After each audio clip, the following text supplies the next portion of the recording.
The river came up so high and it washed everything down again. It's still in the water as far as we know.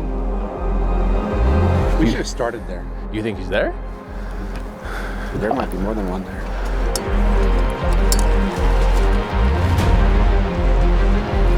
All right, so I might have a vehicle off to the left there. It almost looks like a car upside down.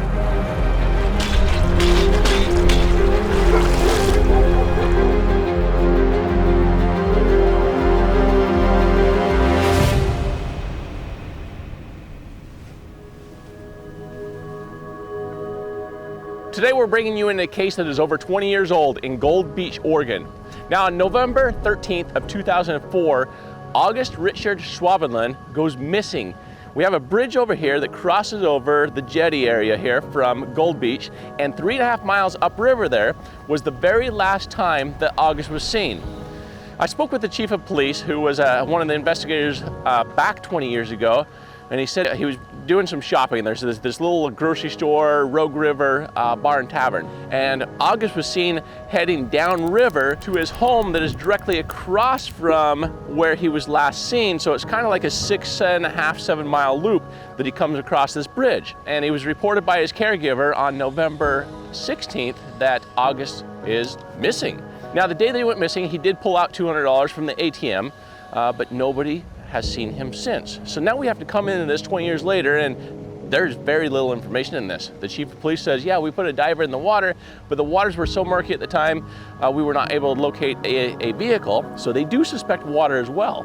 And the reason for it is because the North Bank River Road here is along the Rogue River. However, there's only one location that I'm like super interested in, and it's less than a mile downriver from where he was last seen. You're gonna see as we come along this and we scooch you along, it goes from quite a bit of brushes and shrubbery to none, where it drops off a bank, very similar to this, and you'll see it in the shot as well. And then there's a newer guardrail. Well, was there an old guardrail there? Yes or no? I don't know.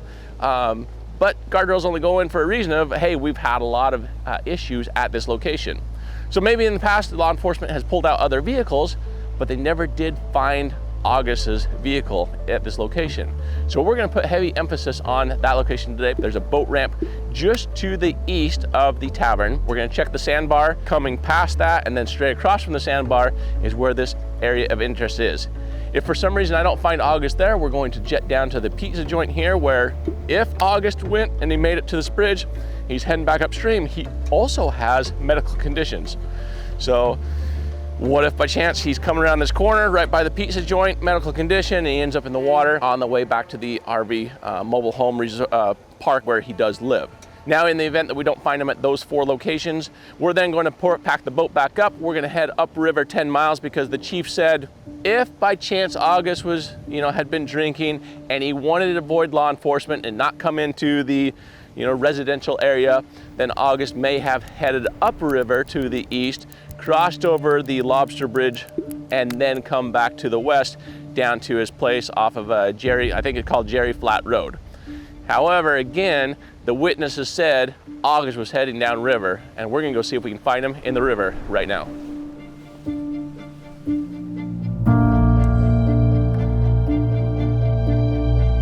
For families who have all but given up on finding their loved ones, this team is a last hope.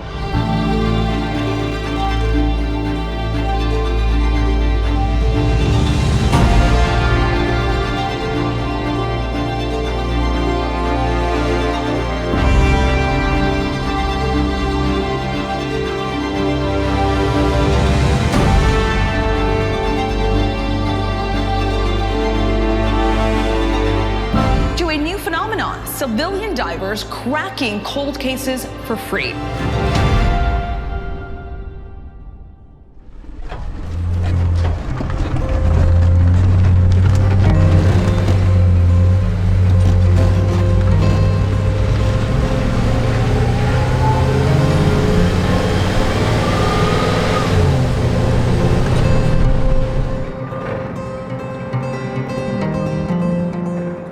So this is the 3.5 mile stretch of river on the north side, coming back down to the bridge.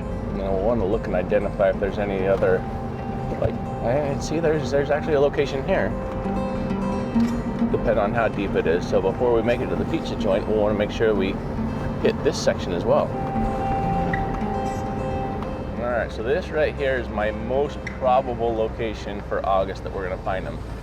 So this river can get shallow, but this outer bend right here is going to stay deeper year round. It's never going to expose. We have nothing. I mean, look at that drop off right there. And so even before the guardrail here, so let's say that guardrail has always been there, just even where the guardrail's not, lots of opportunity to go in. And I'm going to say it's probably 25, 30 feet deep right there is going to be my guess. All right, so here is what we believe was the tavern, bar, grocery store that he was at. Because they said he was shopping.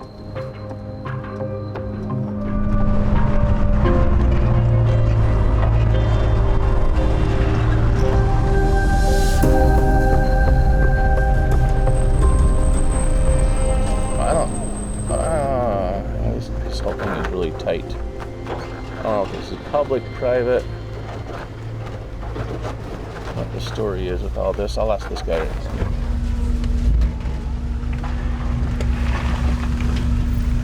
Hey, is this a public ramp? It is, but it's hard to get everything in there. Yeah. The way you have to kind of turn everything around. Okay, I'll take a look at it. Yeah.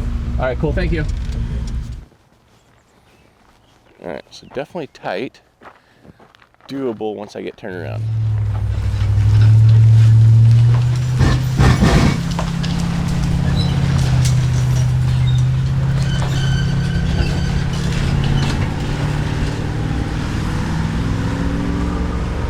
Just watching him do that gives me massive anxiety. What's that? There's a gentleman. How long has he been missing? 2004? 20 years. August? Anyway, we do sonar search and recovery. So we're going to look for a vehicle in the river. There's one up there. There is? VW. Yeah? VW. Is it restored? I don't know. It's still in the water as far as we know. Right off the ramp here? No. Oh. Up the river a ways. Yeah? Okay. They got washed in one of the days it was windy and nasty. Yeah? And the water came up fast. Yeah, wow. But then it got sanded in, and then, I don't know, it's still there somewhere. Can you see it from the surface? You used to be able to. I don't know if you can anymore. The river came up so high and it washed everything down again. Does the bottom of this river, like the sand and silt, move a lot? It moves a lot. Yeah. It does. It does. It's what it's doing is filling up all the big deep holes, and then there's going to be a flat river, because the salmon used to come up and pool right underneath the deck there. Yeah. And it was a really deep hole, and there's some deep holes up here right now. But over time. When you say deep, how deep? 20 feet? 30 feet? That one up by the rock there, I think, is about 25 or. Oh, wow. So I'm not really sure. At a big rock, that would make sense because it washes it out with the eddy. Yeah, you can see the rock up there. It's a big one. Good morning, ma'am. How are you? I'm good. She's got a lot of information. No, not very informative. I've lived here a long time. Well, we're looking for a Buick LeSabre. That's what we're looking for. Buick LeSabre. Yeah, he was LeSabre. Sabre. Buick's LeSabre. Yeah, let's see. So the chief, John, down in Gold Beach, he was telling me that August was last seen at the Rogue River Bar. Is the tavern and the corner store? Do you guys refer to that as a restaurant and bar, or I'm not familiar with what they call the river. Down at the corner here at the intersection? Did that used to be a bar and restaurant? It's still a bar. Yeah, 20 years ago. Yeah, No, she said it's still a bar. Yeah. It's still a bar. Okay. Yeah. Cool. That's the Rogue River. So. Yeah. All right.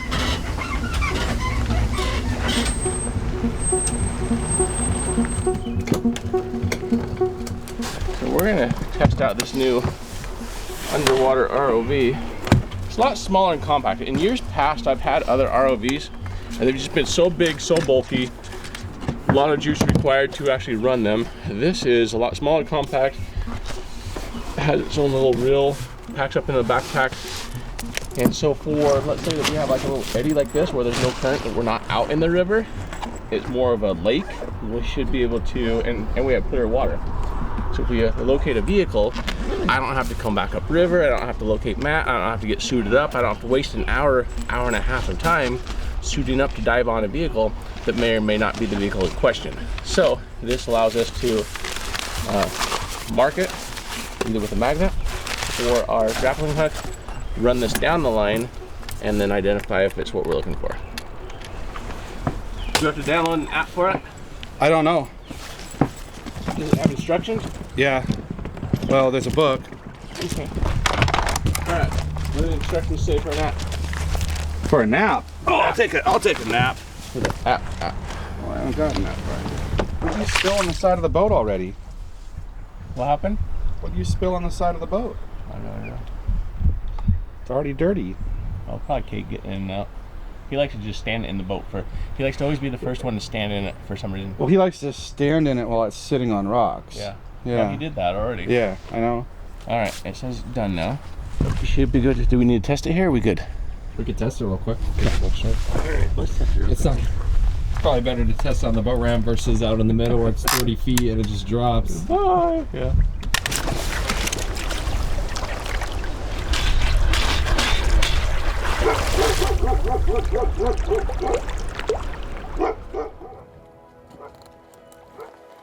Okay, so I'm going out to the end of the dock here, and then I'm going to tilt down and look. I want to look at the end of the dock here.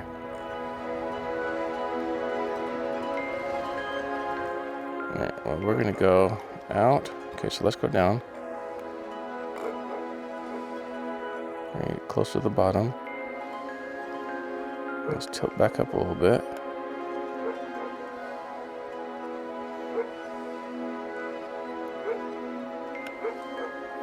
No, so, yeah, so I'm able to control this now, and I said I can tilt down and look around. So let's go out past that a little bit.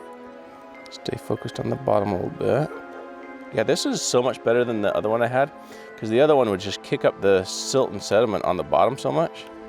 Okay, I think it's, we'll take it with us today and we'll test it and see how it does.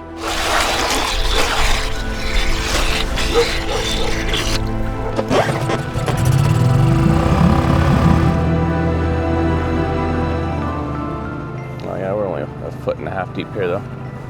So this is too shallow here. Oh, yeah, too shallow, too shallow. All right. I can see the bottom.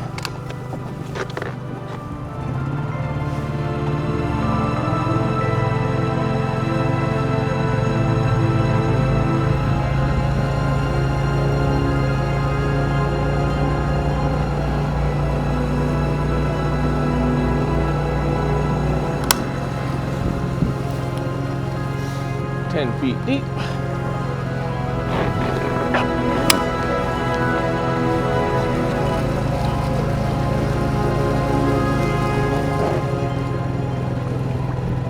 Alright, so we're all good there. 7 feet. So we'll run this section of the river here. Down around the corner, pay attention to our depths. Make sure we don't bottom out at this. But you'll see in front of us, see how the rapids are there? So we're going to end up pulling up a paddle, and we'll pull the motor up if we need to, and we'll just float through this part. Most of these boats that you're going to see out here today are going to be jet boats, and so they can actually run in about 6 inches of water. And we're going to hit bottom in just a moment, so we're going to pull this up. And right there in front of us, where that big concrete is, that's where that guardrail is, and my area of interest.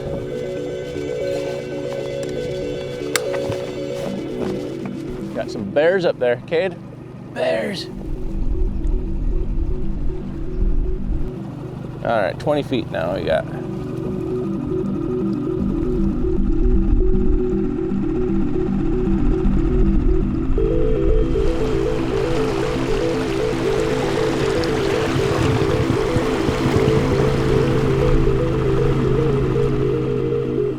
nice about this too is the river's really smooth on the bottom, unless there happens to be like a tree stump like that. You can see it on screen right here. So any little shadow we're gonna be interested in, but I'm hoping that it gets to 25, 30 feet here is what I'm hoping for.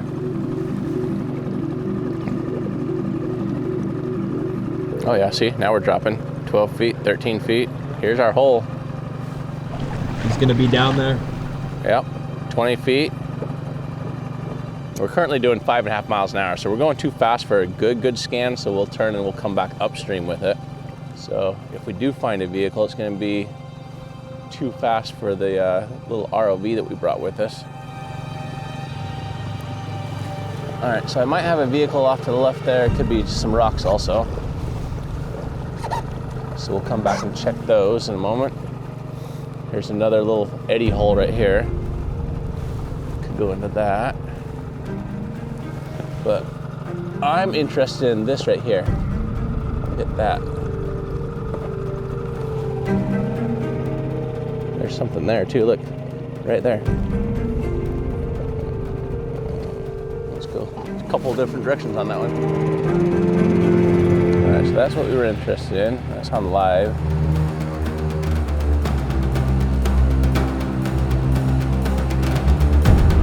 Yeah, that's a pile of rocks. Oh, see, those are all rocks. Rock. And then you look at it on the side imaging now. See, that's all rock. All right, let's head back up and search the hole that we're most interested in.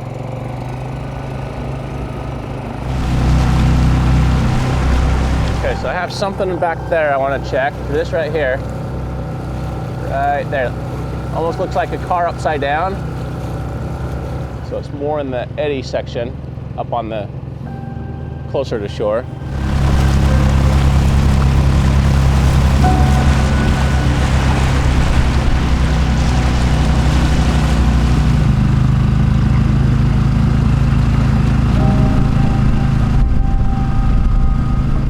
It didn't pick it up that way, but we'll finish scanning up here and then we'll rescan all of it again too.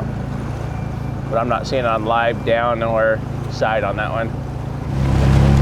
Yeah, it's pushing pretty good through here. Hey, you look down and it's like we're going lightning speed.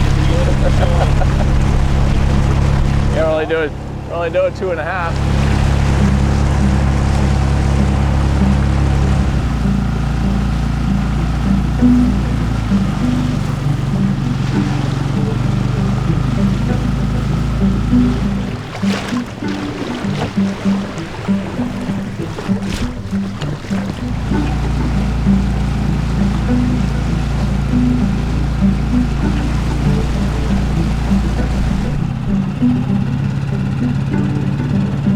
Right there. Nope, 2 rocks next to each other. Not a car. I thought for sure you'd be right here.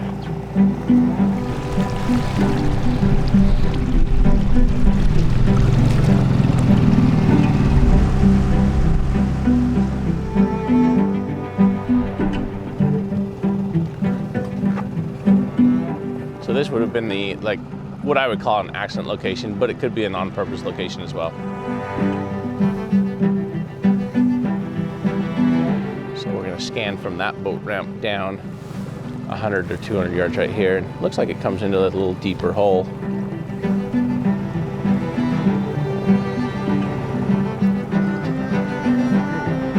Big tree there on the left. That's about it though.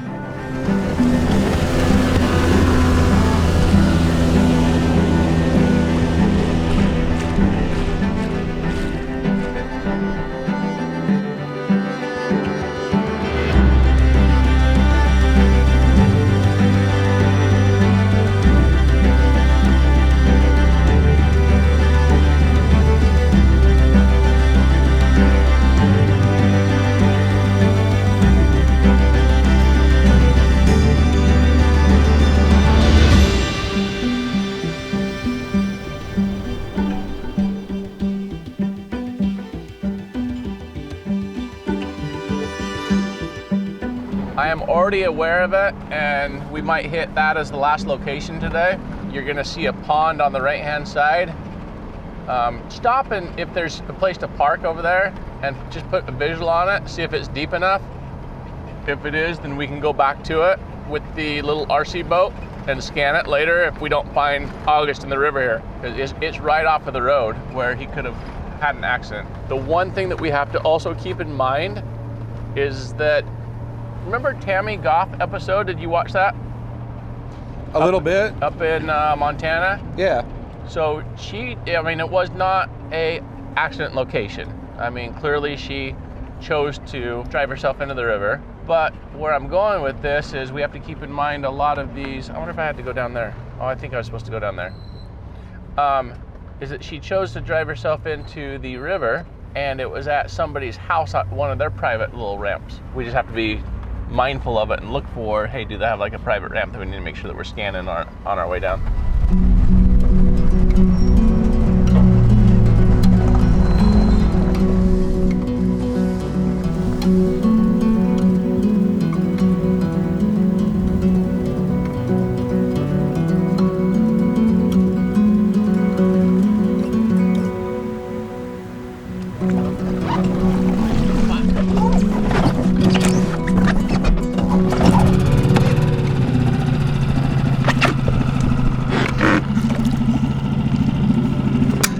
Lobster Bridge, upriver, 10 miles from the other bridge, roughly, I'm gonna say 6.5 miles from where the tavern store bar is at, and roughly 6.5 miles upstream from where his house is at. There's no way he would have come off the bridge, but anytime I'm near bridges, I always like to check them out. But then we're gonna come back, check the boat ramp right here. And now we're really focusing on all right, this is a medical emergency, or like where he just gets confused, disoriented, and or on purpose locations. So as we're traveling back down the river, as I mentioned earlier today, some of you had skipped ahead, and that's why we're catching you up. For those of you who did not skip ahead, this is just a repeat and a recap of what we had discussed earlier today. So anyway, so we're gonna be searching those sandbars on the way down the river, as well as any other potential near road locations that we may be able to identify now that we're on the water and we see things from a different perspective rather than driving the RV or just checking things out on the aerial maps. So that's where we're at, that's what we're doing. And we'll circle around, set this back to 75 left and right. Go check out map by the boat ramp there, and then we're heading down the river.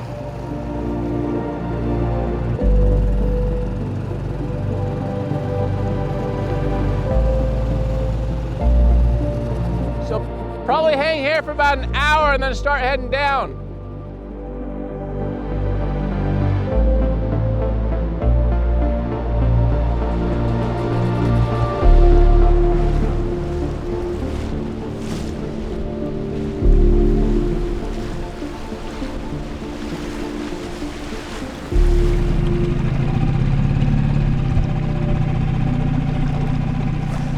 Yeah, even though we have a lot of area to clear, it is nice that it's perfectly smooth, so we can kind of just speed through it.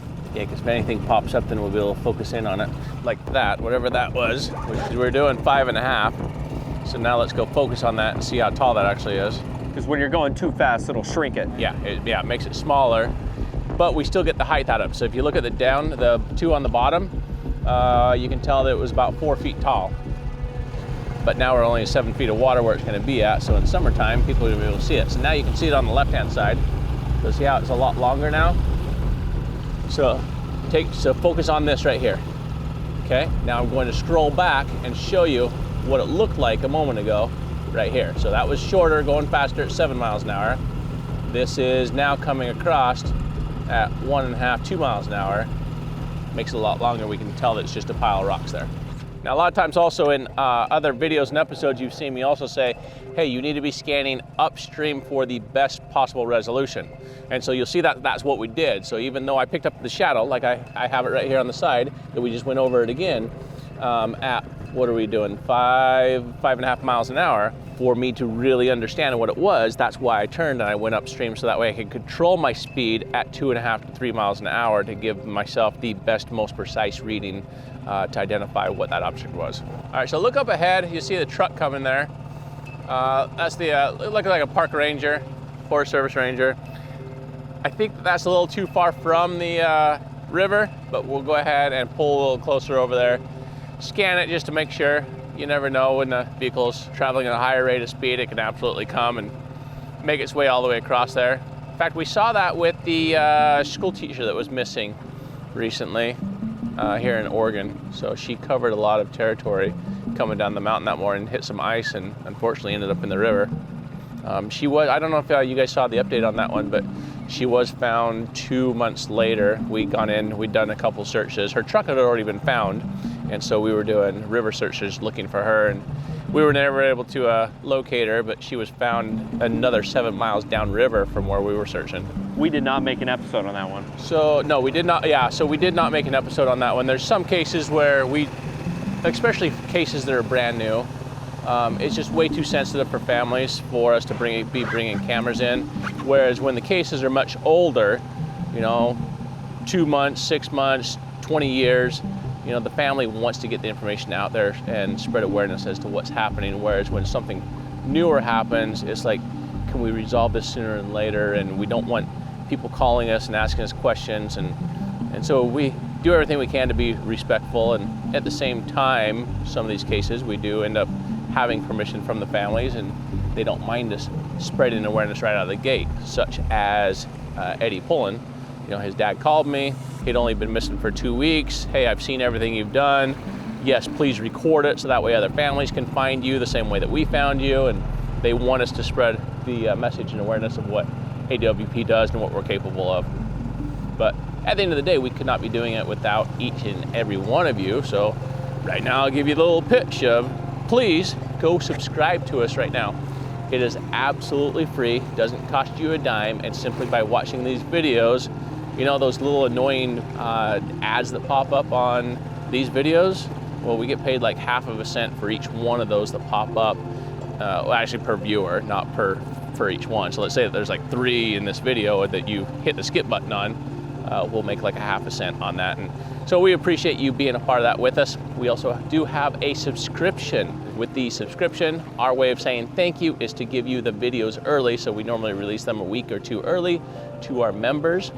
With that one, the memberships run anywhere from $5 to $100 a month. There is no difference in what you do receive for the benefit of that, other than, it's a do good, feel good that you're helping us, so that way we can go help other people. And we're all in this together to help our neighbors, help our friends and our family. So we do appreciate each and every one of you for being a part of this with us. Thank you.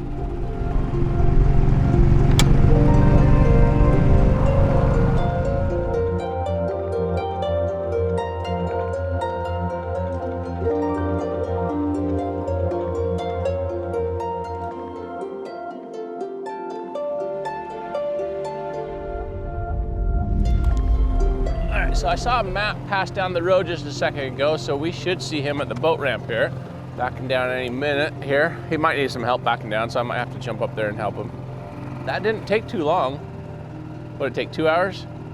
2.5 hours? Yeah, about that. How's the pond? Oh, it's our best option. Okay, you like the corner and everything, huh? Well, already know about it. You were down there. The pond? Yeah. Isn't that what you were turned around at down there? No. Oh, okay. God, you're a genius at turning this thing around. I turned around in the middle of the road. You turned it around in a 2-car driveway. I turned around where it looks like it was like a chain link fence area. So the pond. We should have started there. At the pond? Uh-huh. You think he's there? There might be more than one there. Because it's all in a cold corner. With no guardrail. No guardrail. The sheriff said that it's 25, 30 feet deep. Wait, was the sheriff up there? He visited me up at the Lobster Bridge. Okay, so give me his conversation. What conversation did you have with him? I can't remember conversations, but I did ask him about it. Okay. And he said, yeah, it's really deep. Okay, has he said they pulled cars out of there? No, I didn't ask about that. Okay. I don't want to pollute my brain. And Well, right. Yeah, this is the thing. Well, then let's go pull out the new RC boat and let's go scan it then.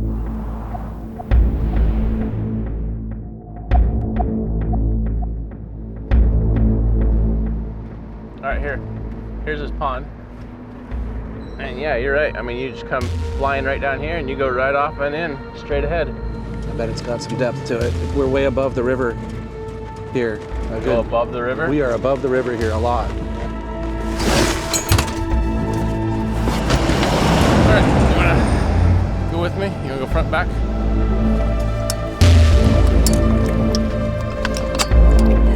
Alright, that looks good.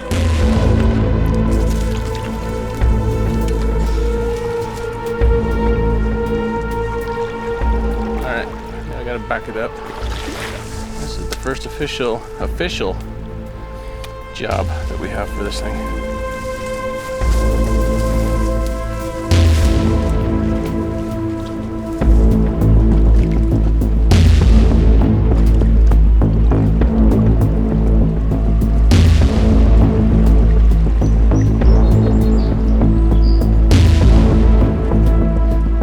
We're only 3.5 feet deep right here though, so that's not deep enough, so we need to get into some deeper water. I bet it's pretty shallow here, but over there, that's the outlet all the way over there. The outlet's on that side? It's all the way down there by the road. Huh. Well, he's not gonna be down there. He's gonna be on this corner over here if he's in here. But that's only 5 feet deep right there. It's so cool. It's pretty sweet. Yeah, I mean, solid signal right here. We didn't have to get the boat out. We didn't have to inflate it. Streaming to the iPad. Once we get the live scope hooked up, we got everything we need. Yeah. Then we just send Matt in there with a mask and a magnet. Yeah. Yeah, even right there, that's only 5.5 feet deep right there, Matt. Are you even looking for a car though? A car's not 5.5 feet tall. Yeah, I'm looking for a car. And hopefully it'll be deeper on this side over here.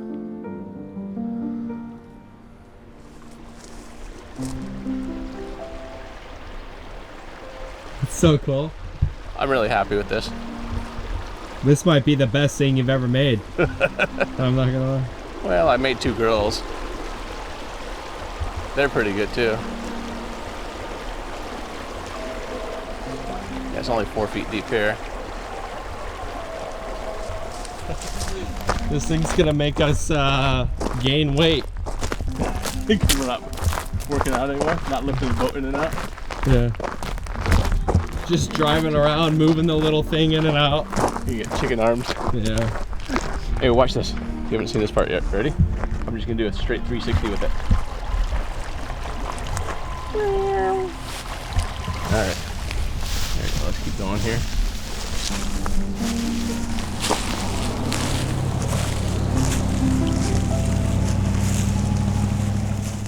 Only 3 feet deep right there. I just want to find something really bad. I know. With that, I think I'm going to go ahead and wrap this up because we have exhausted every possible location around the river for that 20-mile loop, as well as our last location here in the pond where the sheriff said it was 25 feet deep, Matt, and unfortunately, we got 5 feet. We hit 7 feet at one point, and that was it with nothing out here. So at this point, we don't know where August is. So if you happen to be in the Rogue River, Gold Beach area, you happen to have sonar on your boat, you're not just in the Rogue River, but some of these other rivers around the area as well, turn your sonar on, see if you can identify any vehicles in the river, and let your local sheriff's department know. I think we're in Curry County. Make sure you get a hold of the Curry County Sheriff's Office. And Kay, let's make sure that we make a description. We'll leave that phone number down below in the description down below. So we appreciate you being here with us, and fingers crossed as we head up the road, we're gonna be working Marty Evans, the missing bridesmaid again, with some new information. So stay tuned for that one. We'll see you on the next episode. Thanks for being here. Bye-bye. Illegal. I don't know why he would say that either. He told me, you'll never find your sister. She was taken out on a barge and dumped in the ocean. 30 years ago this month, a young mother up and vanished after her best friend's wedding in a small community out on the coast near Astoria. And to this day, her disappearance remains a mystery and an open investigation with Oregon State Police. And they had a logging permit, cedar permit for there. Equipment right there, near the lake, not in it, near it. Yeah. And she would have never left Andrew. Never.